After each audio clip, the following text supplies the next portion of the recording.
நம்ம தமிழ் சினிமாவில் super star Rajinikanth, உலக நாயகன் கமலஹாசன் அவர்கள், அல்டிமேட் ஸ்டார் அஜித்குமார் அவர்கள், சாக்லேட் பாய் சூர்யா அவர்கள், இளைய தளபதி விஜய் அவர்கள், இவங்க வாங்கக்கூடிய சம்பளம் எவ்வளவு?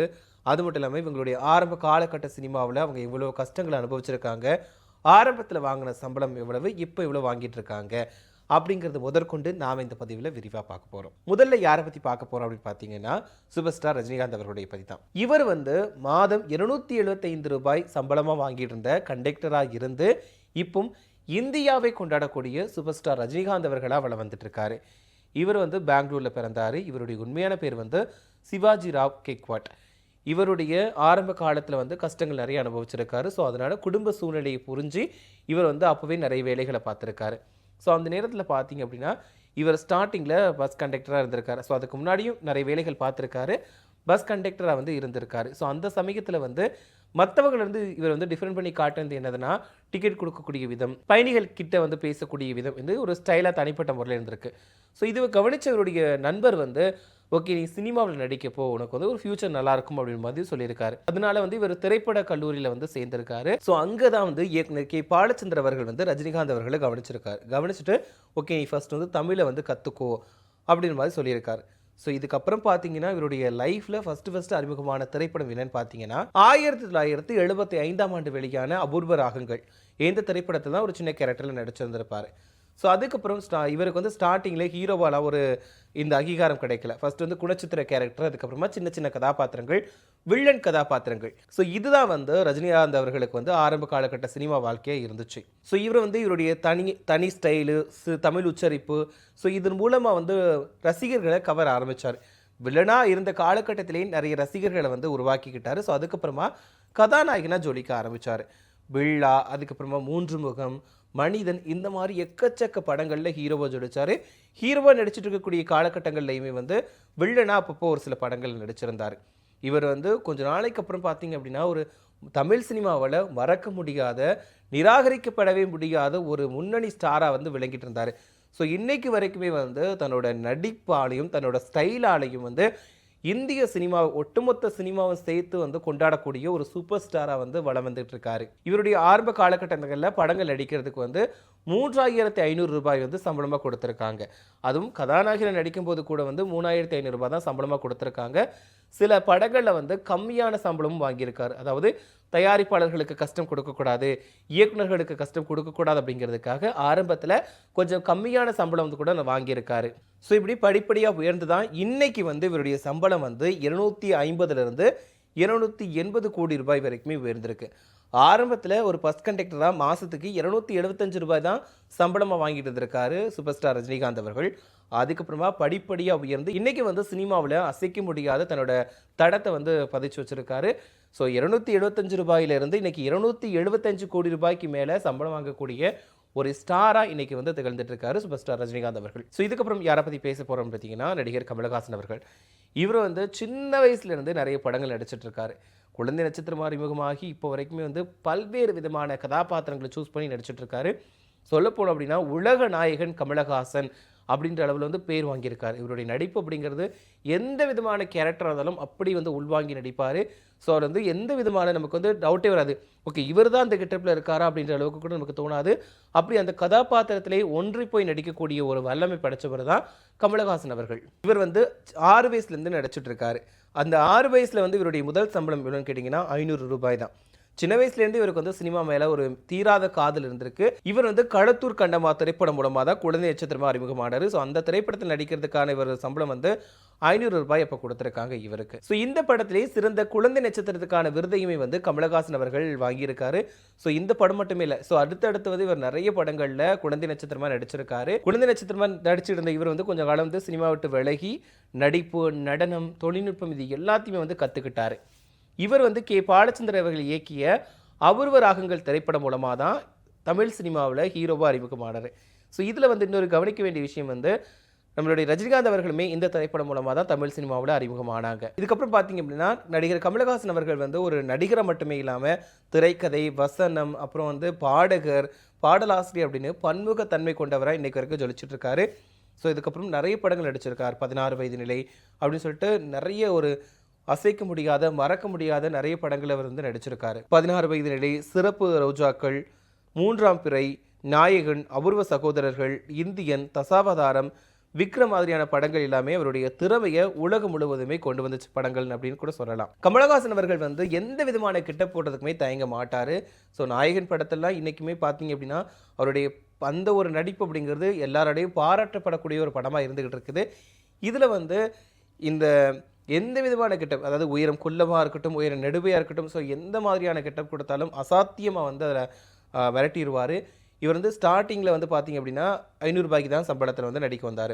ஆனால் 1994ஆம் ஆண்டில் 1 கோடி ரூபாய் சம்பளம் வாங்கிய ஒரு நடிகராக வந்து இந்திய சினிமாவில் அதிக சம்பளம் வாங்கக்கூடிய ஒரு நடிகராக வந்து உயர்ந்தார். கமலஹாசன் அவர்கள் இப்போ வரைக்குமே படங்கள் நடிச்சிட்டு இருக்காரு. ஸோ அதுக்கப்புறம் பார்த்தீங்கன்னா அரசியல் ரீதியாகவும் வந்து தன்னோட கால் தடத்தை வந்து பதிச்சு வந்துட்டு இருக்காரு. இப்படி இருக்கக்கூடிய நேரத்தில் இவருடைய சம்பளம் எவ்வளோன்னு பார்த்தீங்கன்னா 100லேருந்து 150 கோடி ரூபாய் வந்து சம்பளம் வாங்கிட்டு இருக்காரு அப்படின்ற மாதிரி வந்து தகவல் வெளியாகி இருக்கு.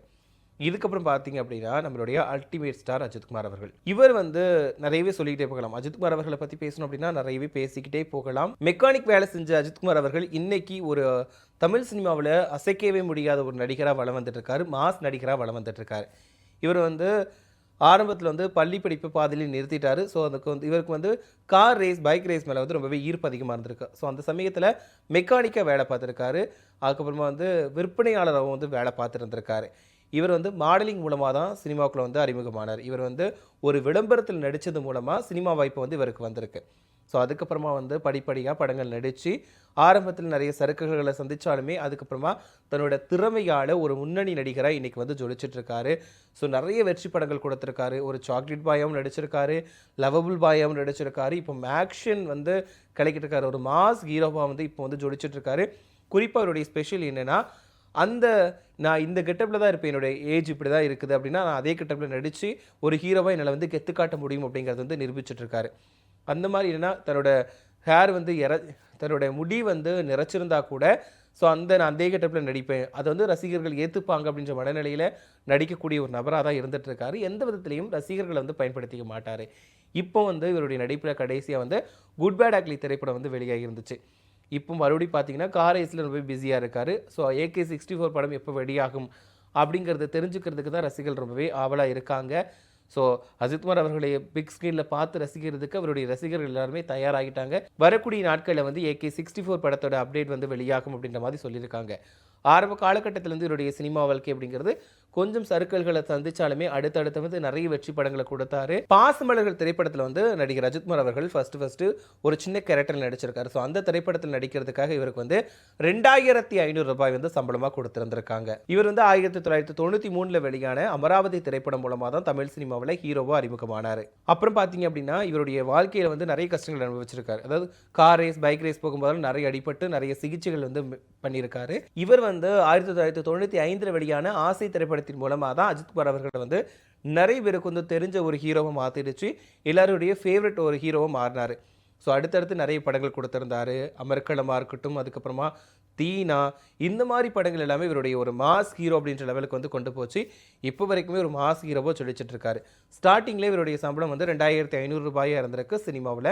இப்போ பார்த்தீங்க அப்படின்னா 150லேருந்து 180 கோடி ரூபாய் வரைக்கும் சம்பளம் வாங்கக்கூடிய ஒரு நடிகர் அஜித்குமார் அவர்கள் வந்து இருக்கிறார். இதுக்கப்புறம் பார்த்தீங்க அப்படின்னா நடிகர் சூர்யா அவர்கள், இவருடைய அப்பா வந்து ஒரு மிகப்பெரிய நடிகர் அப்படிங்கிறதுனால இவருக்கு வந்து சினிமா வாய்ப்புகள் வந்துச்சு. ஆனால் இருந்தாலுமே சூர்யா அவர்களுக்கு ஆரம்பத்தில் நடிப்பு மேலே வந்து ஈர்ப்பே கிடையாது. நடிப்பு மேலே ஈர்ப்பே இல்லாததுனால ஒரு தொழிற்சாலையில் வந்து வேலைக்கு போயிருக்காரு. அப்போது இவர் வேலை பார்க்குறப்போ அந்த பயிற்சி நேரத்தில் இருக்கிறப்போ 750 ரூபாய் தான் சம்பளமாக கொடுத்துருக்காங்க.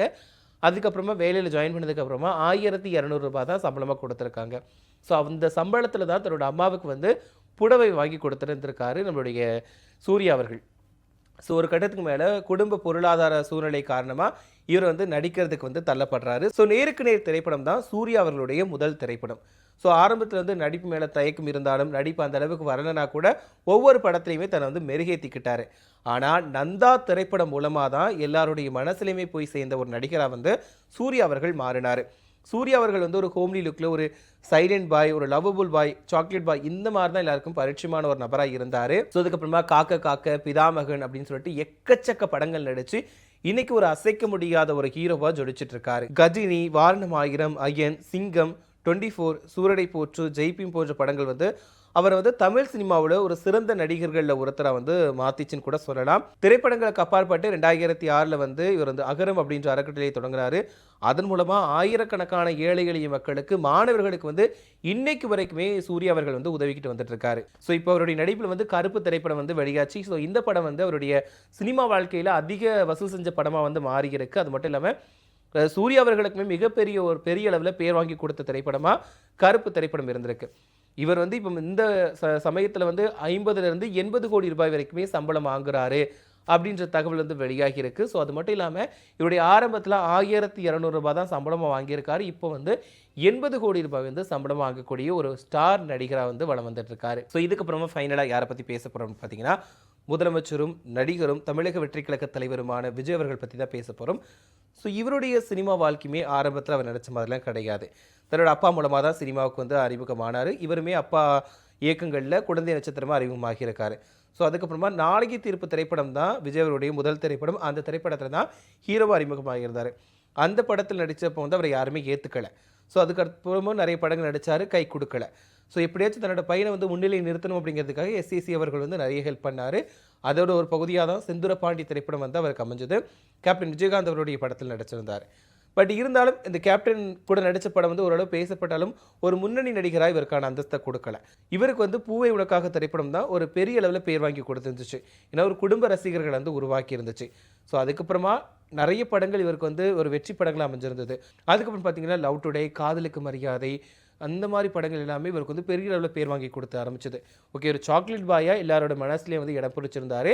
திருமலை படத்தின் மூலமாக ஒரு ரகடு பாயா, ஒரு மாஸ் நடிகராக வந்து வலம் வர ஆரம்பித்தார்.